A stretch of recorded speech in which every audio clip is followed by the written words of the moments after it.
एक बिल्कुल जिसको कहा जाए कि आशा विहीन स्थितियों से आशापूर्ण स्थितियों में हम पहुँचे हैं, इसमें कोई शंका नहीं है। 25 साल की यात्रा के बाद जीवन विद्या राष्ट्रीय सम्मेलन, क्षेत्रीय सम्मेलन में भी बदला और उसकी भी बहुत सारी गतियाँ दिखाई दे रही। जो विशेष रूप में मैं इस छोटे से समय में आप लोगों से कहना चाहता हूँ, आग्रह करना चाहता हूँ, वो मैं करूँगा। छोटा सा संदर्भ आपके सामने रखता हूँ। अभी मैं अहमदाबाद से लौटा हूँ और गुजरात के पूरे वातावरण में जो कुछ भी पिछले सालों में घटा है वो उससे हम सभी परिचित हैं। अभी गुजरात की टॉप ब्यूरोक्रेसी से एक निमंत्रण आया कि हम इस अभियान में शामिल होना या सुनना चाहते हैं। तो मुझको लगा कि बात कहाँ से शुरू की जाए। तो जो प्रेम भाई ने आज संदर्भ रखा, संयोग से मेरे भीतर तो वही चल रहा था। मुझको बहुत गहरे में ये बात स्वीकार होती है कि जब तक इस राजनीति में टिकट पाने के लिए पैसा, इलेक्शन जीतने के लिए पैसे की आवश्यकता पड़ती रहेगी, तब तक उसका जो सामाजिक प्रभाव समाज पे आता है, तमाम तरह की संस्थाओं पे आता है और रोज़मर्रा की ज़िंदगी में, आम आदमी की ज़िंदगी में आता है, ये तो रुकने वाला नहीं है।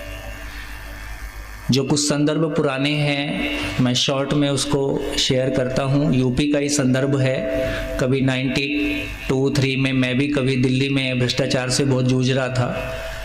यूपी के एक आईएएस का संदर्भ कभी मैंने पढ़ा और वो मेरे लिए बड़ा प्रेरणादायी रहा। नाम तो मेरे को याद नहीं है, लेकिन वो व्यक्ति 92-3 के आसपास आईएएस बनता है और वो देखता है कि आईएएस ब्यूरोक्रेसी में भ्रष्टाचार है, वो उसके अगेंस्ट आवाज़ उठाता है।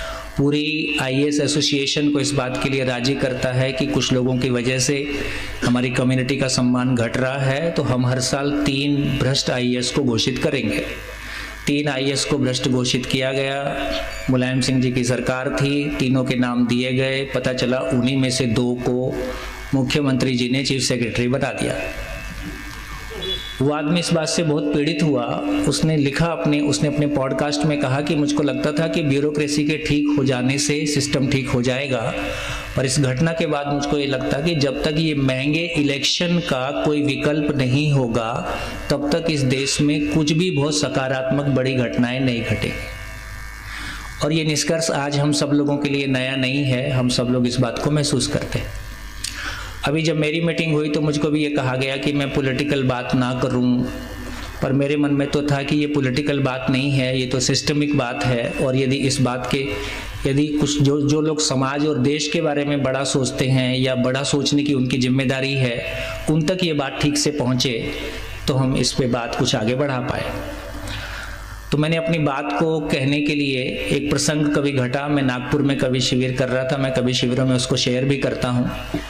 संयोग से गडकरी जी के पीए वहाँ पहुँच गए और वो संयोग से जो chief justice of India Bobde ji Nagpur में रहते हैं, तो वो उनसे कोई संपर्क हुआ। और हमारे सुरेंद्र पाठक जी के साथ बोबड़े जी कभी किसी प्राकृतिक चिकित्सा केंद्र में रहे, तो उनको कोई जीवन विद्या का संदर्भ था। तो मेरे को शिविर के दौरान सूचना मिली कि बोबड़े जी मिलना चाहते हैं। तो मैं रात को 9 से 12 उनके घर पे गया और 3 घंटे बैठ के हमने बातचीत की। 2 प्रश्न जो आदरणीय बाबा जी ने भी अपने विकल्प में, जब उन्होंने विकल्प को लिखा है तो उसमें भी उठाए हैं, और मेरे मन में तो मेरी पीड़ा वो थी ही। तो मुझको लगा कि इससे बढ़िया आदमी नहीं मिलेगा। तो मैंने उनको कहा कि एक तो प्रश्न ये है कि संविधान में किस आधार पर यह माना गया कि वोट देते समय आदमी गलती नहीं करेगा। तो बोबड़े जी का उत्तर बहुत सपाट था। उन्होंने कहा कि ये पूरा संविधान कट पेस्ट है, इसमें से ज़्यादा कुछ नहीं निकलेगा। तो पहला क्वेश्चन तो ख़त्म ही हो गया। तो फिर मेरे मन में एक दूसरी पीड़ा भी थी, तो मैंने कहा ये भी इनसे पूछ लूँ। तो मैंने कहा कि हमारी लोकतंत्र की व्यवस्था, हम राजा युग से चल के यहाँ तक पहुँचे, उस हिसाब से एक बढ़िया व्यवस्था है कि हर व्यक्ति को वोट देने का अधिकार है। ये बहुत सारी बातें बहुत अच्छी लगती हैं, लेकिन सही अर्थों में संविधान की जो मूल भावना है कि लोगों को सामाजिक, आर्थिक, राजनीतिक न्याय मिले, तो हमारे वर्तमान इलेक्शन का मैकेनिज्म हमारी संविधान की मूल भावना के विपरीत है। क्या इस पे एक PIL डाला जा सकता है? क्या ये PIL टेक्निकली वैलिड है? ऐसा मैंने बोबड़े जी को पूछा। तो बोबड़े जी ने थोड़ा सा आश्चर्यचकित, थोड़ा सा ऐसा भंगिमा व्यक्त किया, भी कैसे? तो मैंने शॉर्ट में उनको कहा कि हर 5 साल में 3 इलेक्शन होते हैं, टिकट पाने के लिए आदमी खर्चा करता है, इलेक्शन जीतने के लिए आदमी खर्चा करता है, हारे या जीते खर्चा तो सभी करते हैं। इस सारे खर्चे को जोड़ा जाए तो ये पूरे देश के लिए आर्थिक न्याय हुआ कि अन्याय हुआ। मैं शॉर्ट में बातें आपके सामने कह रहा हूँ ताकि ज़्यादा समय ना लूँ। तो उन्होंने कहा कि डाटा कलेक्ट करना पड़ेगा, बात ठीक है। दूसरा मैंने कहा कि सामाजिक संबंधों की बात करेंगे तो शहर में तो बहुत सामाजिक संबंध ऐसे होते नहीं हैं, लेकिन गांव में तो पुश्तैनी पीछे जाएंगे तो वो लगभग आपस में कोई रिश्ते होते हैं। और सरपंच का इलेक्शन आया, 10 लोग सरपंच के लिए खड़ा हुए, इलेक्शन तो चला गया, लेकिन इलेक्शन के दौरान जो घाव हमको मिले, जो रिश्तों के घाव मिले, वो तो ताज़ा रह गए। और जब तक वो ठीक नहीं हुआ तब तक दूसरा इलेक्शन, उसके बाद तीसरा इलेक्शन। हमारी सांस्कृतिक और आध्यात्मिक परंपराओं ने जो सामाजिकता का ताना बाना हमको दिया, हजारों साल के ये संबंध इस इलेक्शंस की भेंट चढ़ गए, तो ये सामाजिक न्याय हुआ कि अन्याय हुआ? तो उन्होंने कहा कि नहीं, ये भी पॉइंट ठीक है। फिर तीसरा पॉइंट, सर राजनीतिक न्याय की बात करेंगे तो कोई भी सरकार बिजली, सड़क, पानी, शिक्षा, स्वास्थ्य के लिए आती है, लेकिन इलेक्शन का जिस तरह का टफ मैकेनिज्म है, एक एमपी मतलब 20 लाख लोग, एक एमएलए मतलब 5 लाख लोग, प्रैक्टिकली ये पॉसिबल ही नहीं है कि 20 लाख लोग एक व्यक्ति से रूबरू हो पाए, एक व्यक्ति 20 लाख लोगों से या 5 लाख लोगों से रूबरू हो पाए। और इलेक्शन तो हर 5 साल बाद लड़ना ही है, तो फिर उसको मीडिया मैनेजमेंट, मनी मैनेजमेंट, तमाम तरह का जो कुछ भी होना है, जो कुछ हम जानते हैं और नहीं जानते हैं, ये सब कुछ होना ही है। तो किसी जनप्रतिनिधि का प्रायोरिटी, जिनके लिए वो जीत के आया है, उनके लिए सोचना है कि सही अर्थों में उसको अगला सत्ता में बने रहने के लिए अपनी पूरी ताकत को लगाए रखना है। तो शायद उसकी प्रायोरिटी ही नहीं है लोगों के लिए, उसकी प्रायोरिटी, उसका एग्ज़ाम बहुत टफ है, उसको केवल सत्ता में बने रहने के लिए जितनी ताकत लगाना पड़ेगा, उसके बाद जनता और लोक कल्याण कहीं बीच में प्रैक्टिकली आता नहीं है। तो सारी बातों को उन्होंने सुन के कहा कि पीआईएल तो लग जाएगा, थोड़ा डाटा कलेक्ट करना पड़ेगा। लंबी सांस ली और फिर उन्होंने कहा कि निकलेगा कुछ नहीं। तो अब जज साहब थे तो उन्होंने जजमेंट भी दे दिया। तो मैंने आश्चर्य से पूछा क्यों नहीं निकलेगा, और मैंने कहा ना भी कुछ निकले, केवल देश में इस बात की डिबेट तो शुरू हो कि हमारी समस्या कोई राजनीतिक पार्टी या उसके लोग या कोई सरकारी अधिकारी या उसका भ्रष्टाचार या समाज में जो कुछ व्यापार में होता है, टैक्स की चोरी से लेके, एक्चुअली ये हमारी समस्या नहीं है। समस्या हमारी ये है कि हमारा पूरा इलेक्शन का मैकेनिज्म ऐसा है कि जिसके चलते सब कुछ उसकी भेंट चढ़ना। ये चर्चा तो शुरू हो कि इलेक्शन के किसी मैकेनिज्म के विकल्प की ज़रूरत है, इसकी चर्चा तो शुरू हो।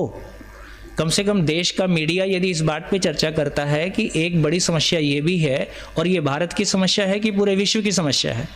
लगभग चाहे अमेरिका में इलेक्शन होता है, वहाँ भी पूरे विश्व की ये समस्या है कि हमारे पास इसका कोई इलाज नहीं है। और जिस तरह से पूरा राजनीतिक तंत्र पूरे आर्थिक तंत्र को प्रभावित करता है, जिस तरह से पूरी मल्टीनेशनल कंपनी सरकारों को प्रभावित करती है, और ये किसी एक देश के लेवल पे नहीं करती है, ये पूरे वैश्विक स्तर पे करती है ना। लोग तो यहाँ तक कहते ही हैं कि सरकारें तय करती हैं, कि कंपनियाँ, विश्व की बड़ी कंपनियाँ या बड़े हाउसेस तय करते हैं कि किस देश में प्रधानमंत्री कौन होगा, सरकारें किसकी होंगी, नीतियाँ क्या होंगी और चीज़ें कैसे चलेंगी। तो उन्होंने कहा इसका कोई सोल्यूशन नहीं है, और धीरे से उन्होंने मेरी तरफ आँख उठा के कहा कि आपके पास कुछ है? तो मैंने कहा हाँ सर है। तो मैंने उनको 1 घंटा चेतना विकास मूल्य शिक्षा से मानसिक परिवर्तन शिक्षा के माध्यम से कैसे आ सकता है, और उसके आधार पर परिवार मूलक स्वराज्य व्यवस्था, जिसमें कि व्यक्ति व्यवस्था की इकाई नहीं होगा, परिवार व्यवस्था की इकाई होगा, उसमें इलेक्शन नहीं होगा, उसमें सिलेक्शन होगा, उसमें शासन नहीं होगा, उसमें व्यवस्था होगी, उसमें पर नियंत्रण नहीं होगा, उसमें स्वनियंत्रण होगा। ये सारी बातें उनको 1 घंटा में शेयर किया। 1 घंटा जब शेयरिंग्स पूरी हो गई, और साथ में चूँकि दिल्ली में कुछ काम हुआ था और उसका कुछ रिजल्ट आया था, शिक्षा की बात करें तो उनको दिल्ली के बारे में पता था, तो उनकी आंखों में चमक देखने के लायक थी।